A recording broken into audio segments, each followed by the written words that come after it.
Welcome to Madame Raven's. This way to the library. She's been expecting you.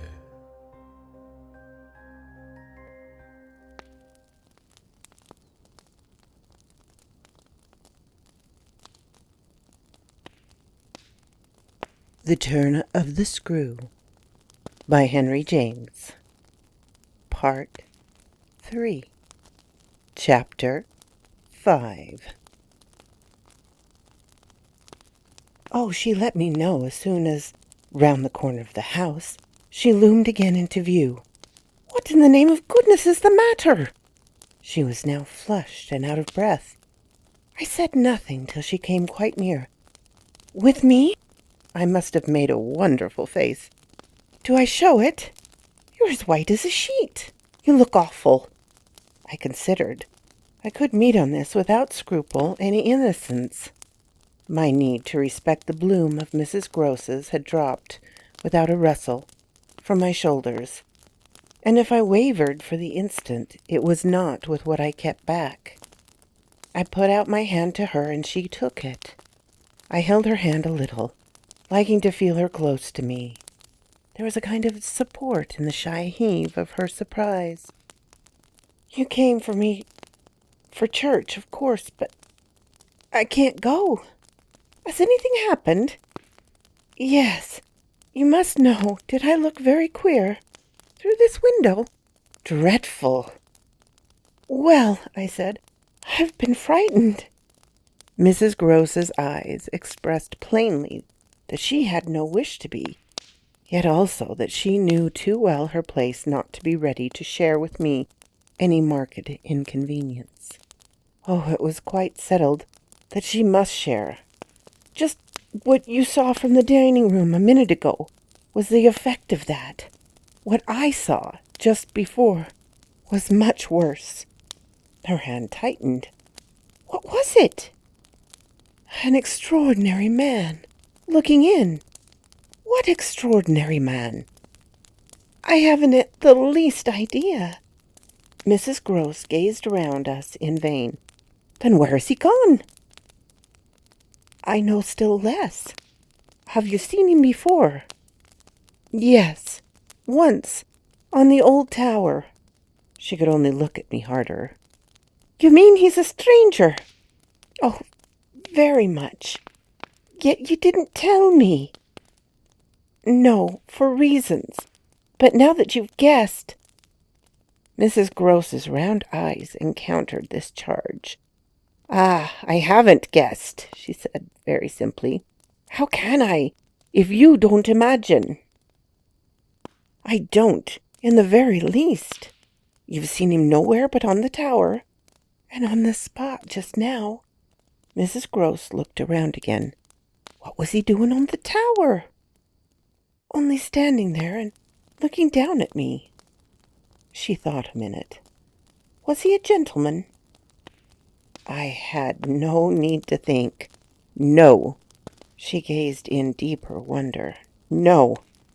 Then nobody about the place. Nobody from the village. Nobody. Nobody. I didn't tell you, but I made sure. She breathed a vague relief. This was, oddly, so much to the good. It only went, indeed, a very little way. But if he isn't a gentleman, what is he? He's a horror. A horror. He's... God help me if I know what he is. Mrs. Groce looked around once more. She fixed her eyes on the duskier distance. Then, pulling herself together, turned to me with abrupt inconsequence. It's time we should be to church. Oh, I'm not fit for church. Won't it do you good? It won't do them. I nodded at the house. The children? I can't leave 'em now. You're afraid. I spoke boldly. I'm afraid of him. Mrs. Groce's large face showed me at this, for the first time, the far-away, faint glimmer of a consciousness more acute. I somehow made out in it the delayed dawn of an idea I myself had not given her. and that was as yet quite obscure to me. It comes back to me that I thought instantly of this as something I could get from her, and I felt it to be connected with the desire she presently showed to know more. When was it? On the tower. About the middle of the month, at this same hour. Almost at dark, said Mrs. Gross. Oh, no, not nearly. I saw him as I see you. Then how did he get in? And how did he get out? I laughed. I had no opportunity to ask him. This evening, you see, I pursued. He's not been able to get in. He only peeps. I hope it'll be confined to that. She had now let go my hand. She turned away a little. I waited an instant, then I brought out, Go to church. Goodbye. I must watch. Slowly she faced me again. Do you fear for them? We met in another long look. Don't you? Instead of answering, she came nearer to the window and, for a minute, applied her face to the glass. You seen how he could see, I meanwhile went on. She didn't move. How long was he here? Till I came out. I came to meet him. Mrs. Gross at last turned round. There was still more in her face. I couldn't have come out. Neither could I laughed. But I did come. I have my duty. So have I mine, she replied, after which she added, What was he like? I've been dying to tell you, but he's like nobody. Nobody, she echoed. He had no hat. Then seeing her face, that she already in this, with a deeper dismay, found a touch of picture, I quickly added stroke to stroke. He has red hair, very red, close curling, and a pale face, long in shape, with straight good features, and little, rather queer whiskers that are as red as his hair. His eyebrows are somehow darker.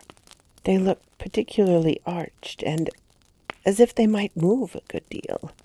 His eyes are sharp, strange, awfully, but I only know clearly that they're rather small and very fixed. His mouth's wide, and his lips are thin. Except for his little whiskers, he's quite clean-shaven. He gives me a sort of sense of looking like an actor. An actor? It was impossible to resemble one less, at least, than Mrs. Gross at that moment. Yeah, I've never seen one, but so I've supposed them. He's tall, active, erect, I continued, but never a gentleman. My companion's face had blanched as I went on.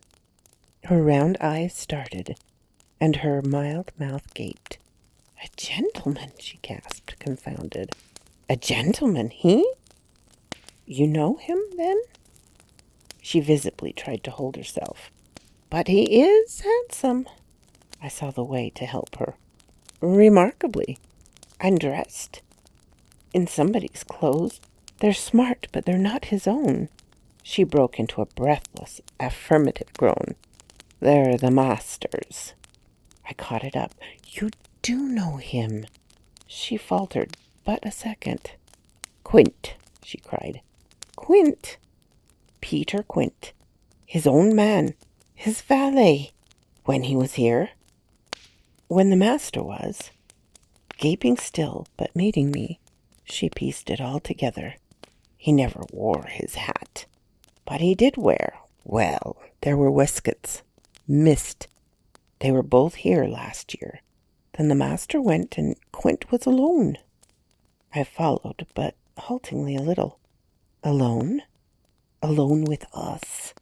Then from a deeper depth. In charge, she added. And what became of him? She hung fire so long that I was still more mystified. He went too, she brought out at last. Went where? Her expression at this became extraordinary. God knows where. He died. Died? I almost shrieked. She seemed fairly to square herself, planted herself more firmly to utter the wonder of it. Yes, Mr. Quint is dead. Chapter 6. It took, of course, more than that particular passage to place us together in presence of what we now to live with as we could. My dreadful liberality to impressions of the order so vividly exemplified, and my companion's knowledge henceforth, a knowledge half consternation and half compassion of that liability. There had been this evening, after the revelation left me for an hour, so prostrate there had been, for either of us, no attendance on any service, but a little service of tears and vows, of prayers and promises, a climax to the series of mutual challenges and pledges that had straightway ensued on our retreating together to the schoolroom, and shutting ourselves up there to have everything out.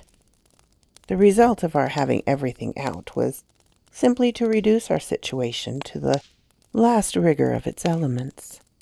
She herself had seen nothing, not the shadow of a shadow, and nobody in the house but the governess was in the governess's plight. Yet she accepted without impugning my sanity the truth as I gave it to her, and ended by showing me, on this ground, an awe-stricken tenderness, an expression of the sense of my more than questionable privilege, of which the very breath has remained with me, of the sweetest of human charities. But what was settled between us accordingly that night was what we thought we might bear things together, and I was not even sure that, in spite of her exemption, it was she who had the best of the burden. I knew at this hour, I think, as well as I knew later, what I was capable of meeting to shelter my pupils, but it took me some time to be wholly sure of what my honest ally was prepared for to keep terms with so compromising a contract. I was queer company enough, quite as queer as the company I received. But as I trace over what we went through, I see how much common ground we must have found in the one idea that, by good fortune, could steady us. It was the idea, the second movement, that led me straight out, as I may say, of the inner chamber of my dread. I could take the air in the court, at least, and there Mrs. Gross could join me. Perfectly can I recall now the particular way strength came to me before we separated for the night.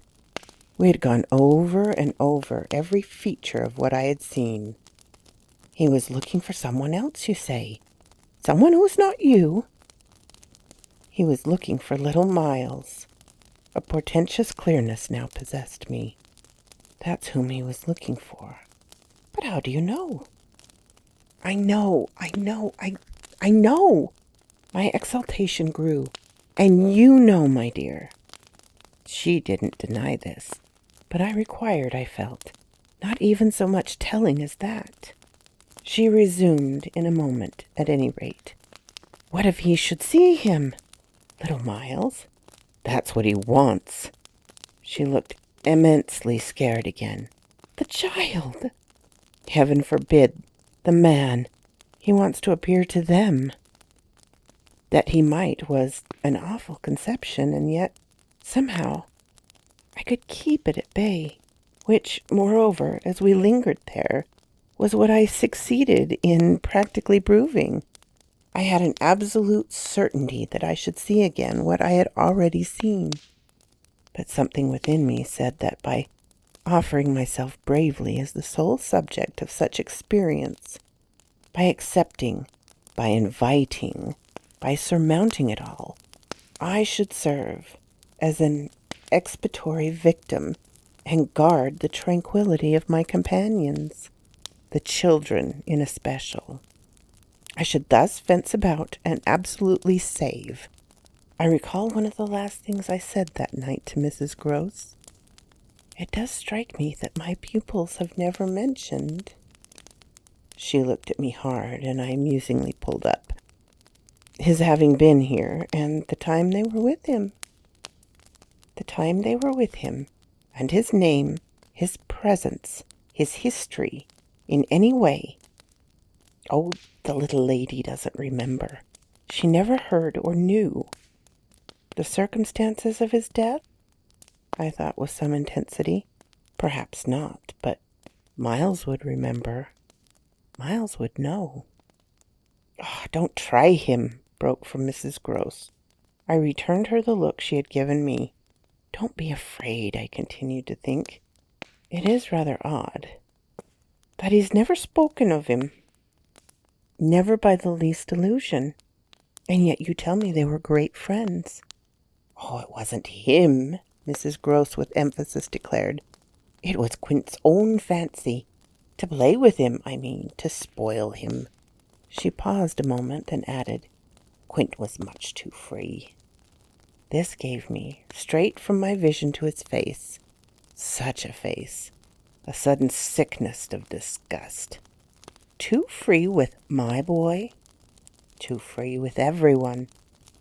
I forbore, for the moment, to analyze this description further than by the reflection that a part of it applied to several of the members of the household, of the half-dozen maids and men who were still of our small colony. But there was everything for our apprehension in the lucky fact that no discomfortable legend, no perturbation of Scullens had ever, within anyone's memory, attached to the kind old place. It had neither bad name nor ill fame, and Mrs. Gross, most apparently, only desired to cling to me and to quake in silence. I even put her, the very last thing of all, to the test. It was when, at midnight, she had her hand on the schoolroom door to take leave. I have it from you, then, for of its great importance, that he was definitely and admittedly bad. Oh, not admittedly. I knew it, but the master didn't. And you never told him? Well, he didn't like talebearers. He hated complaints. He was terribly short with anything of the kind. And if people were all right to him, he wouldn't be bothered with more. This squared well enough with my impression of him. He was not a trouble-loving gentleman, nor so very particular, perhaps, about some of the company he kept. All the same, I pressed my interlocutress. I promise you, I would have told. She felt my discrimination. I dare say I was wrong, but really, I was afraid. Afraid of what? Of the things that man could do. Quint was so clever. He was so deep. I took this in still more then. Probably I showed.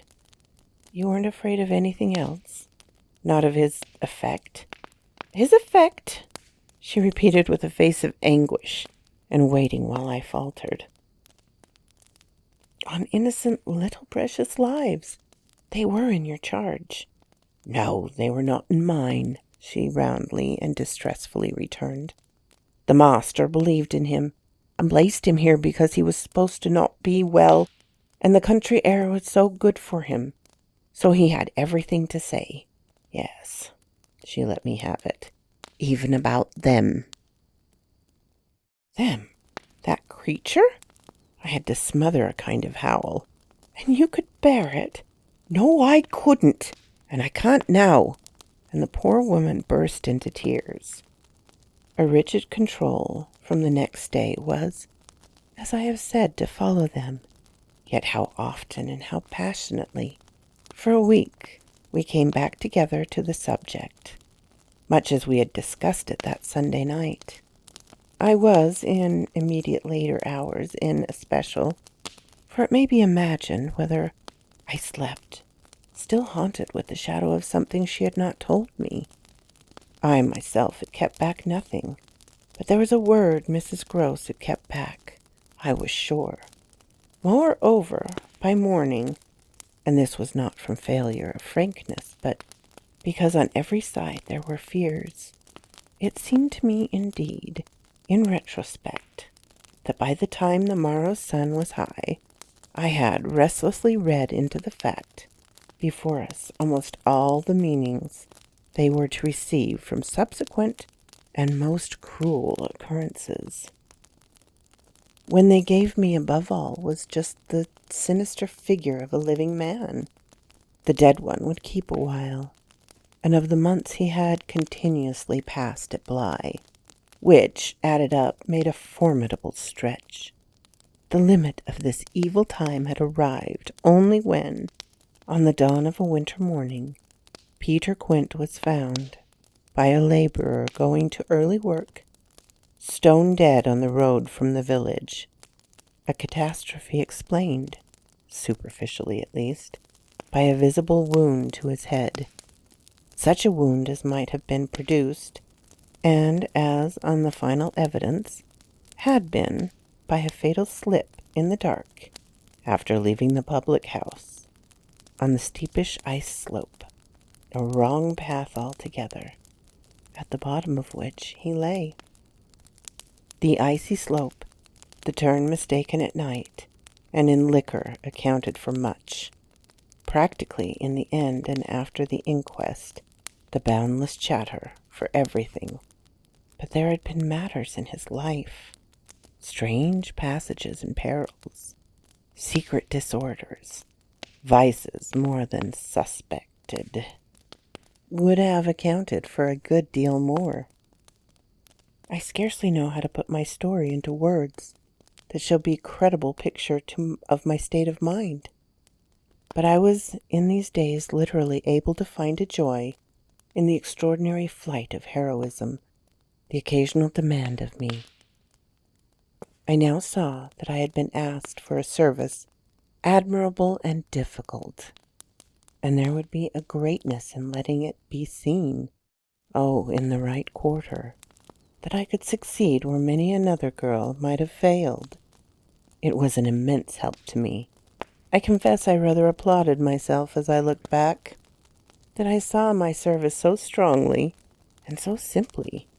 I was there to protect and defend the little creatures in the world, the most bereaved and the most lovable, the appeal of whose helplessness had suddenly become only too explicit, a deep, constant ache of my own committed heart. We were cut off really together. We were united in our danger. They had nothing but me, and I had them. It was, in short, a magnificent chance. This chance presented itself to me in an image richly material. I was a screen. I was to stand before them. The more I saw, the less they would. I began to watch them in a stifled suspense, a disguised excitement that might well, had it continued too long, have turned to something like madness. What saved me, as I now see, was that it turned to something else altogether. It didn't last as suspense. It was superseded by horrible proofs. Proofs, I say, yes, from the moment I really took hold.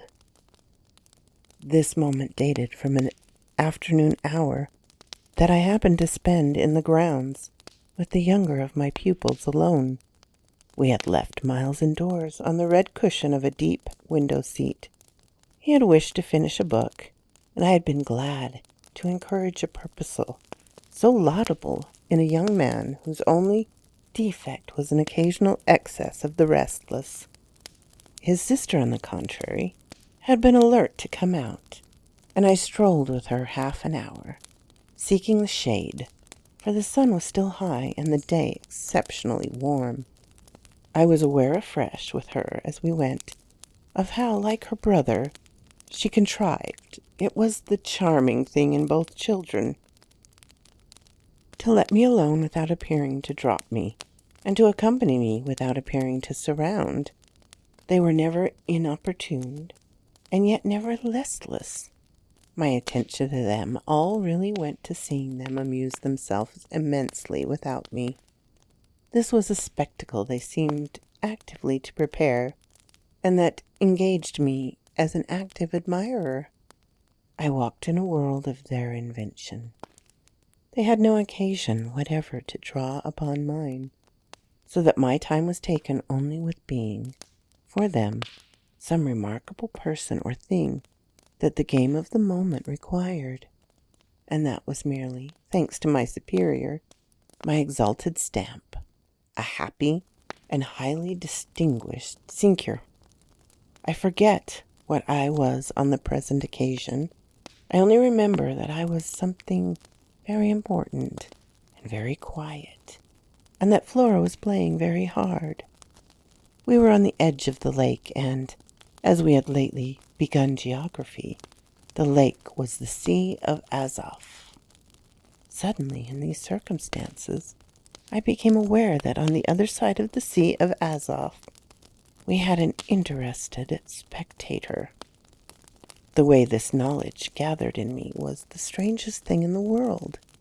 The strangest, that is, except the very much stranger in which it quickly merged itself. I had sat down with some piece of work, for I was something or other that could sit on the old stone bench which overlooked the pond, and in this position I began to take in with certitude, and yet without direct vision, the presence, at a distance, of a third person. The old tree, the thick shrubbery, made a great and pleasant shade, but it was all suffused with the brightness of the hot, still hour. There was no ambiguity in anything, none whatsoever, at least in the conviction I from one moment to another found myself forming as to what I should see straight before me, and across the lake, as a consequence of raising my eyes.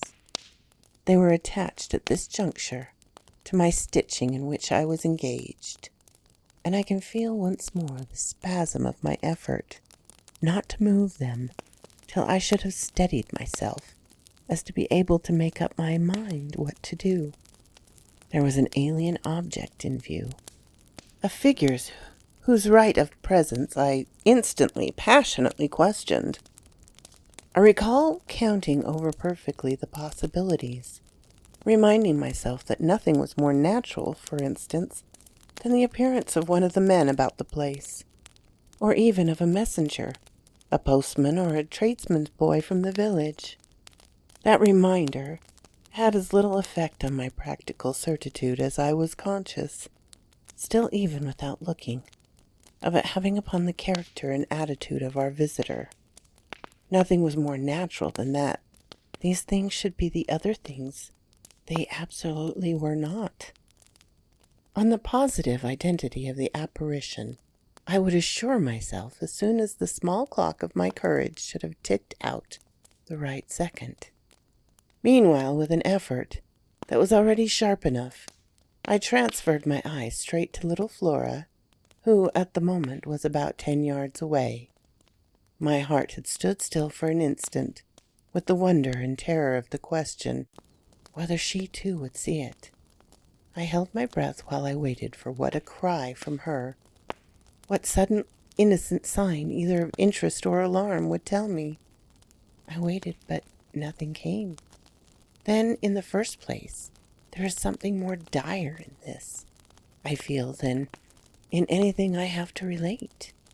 I was determined, by a sense that, within a minute, all sound from her had previously dropped, and in the second, by the circumstance which, also within the minute, she had, in her play, turned her back to the water.